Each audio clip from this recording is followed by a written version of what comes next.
Hello, i-share ko lang yung um, aming nasaksihan, yung magandang show dito sa Lone Geyser, Lone Geyser, Yellowstone. Mostly kasi hindi ko sinishare, pero this time sinishare ko kasi ang ganda niya. Tapos walang tao, kami lang. Mayroong few people pero hindi gaano kadaming tao. Maganda at tapos ang tagal niyang matapos, mga 35 minutes. Hindi katulad sa Old Faithful na just a seconds and then done. So, nag-hike kami, nagbabike, yan ang ginagawa namin lagi. Pag wala kaming mga lakad, yung asawa ko kasi ayaw niya nasa bahay lagi.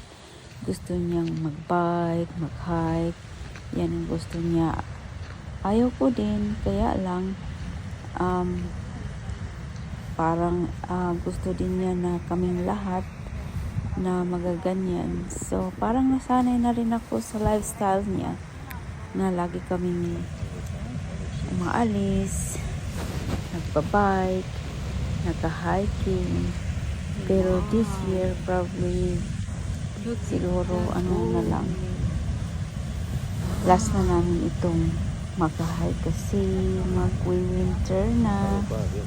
Malamig na siya. Sure. Look at the rainbow. Beauty. You see? Right there, do you see the rainbow? Sa Yellowstone. I can't even Sa lahat ng hardly mga see it. parks, ang paborito You see the kong rainbow? park dito Right sa there. Yellowstone.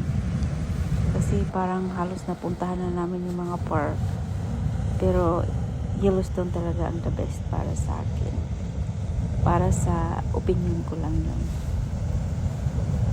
So, ayan.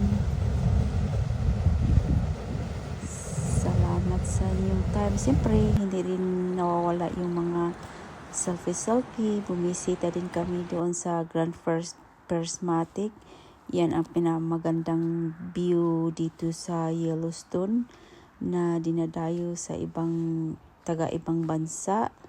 Magandang view. Pero this time, malamig na siya. Kaya nakatalukbong na yung asawa ko. At saka madilim na rin kami pumupunta dito. Kaya medyo madilim-dilim na rin. Kasi hapon na kami nag-decide na mag-bike, hike. Tapos nag-stop kami dito.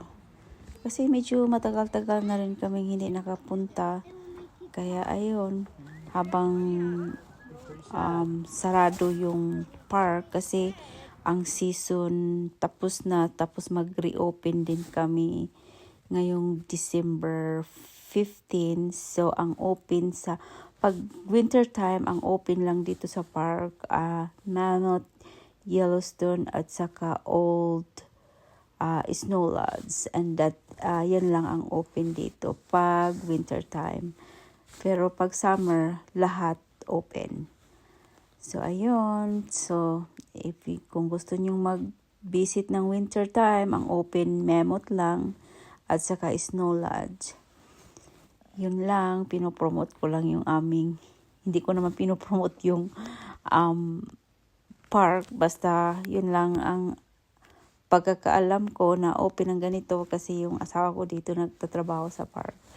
Kaya yung halos mga picture ko dito sa park, tapos mostly yung mga hiking trails, malapit na namin ma-hike lahat. So, kahit dito ako nakatira, na-miss pa rin ako. Salamat sa panonood. Bye!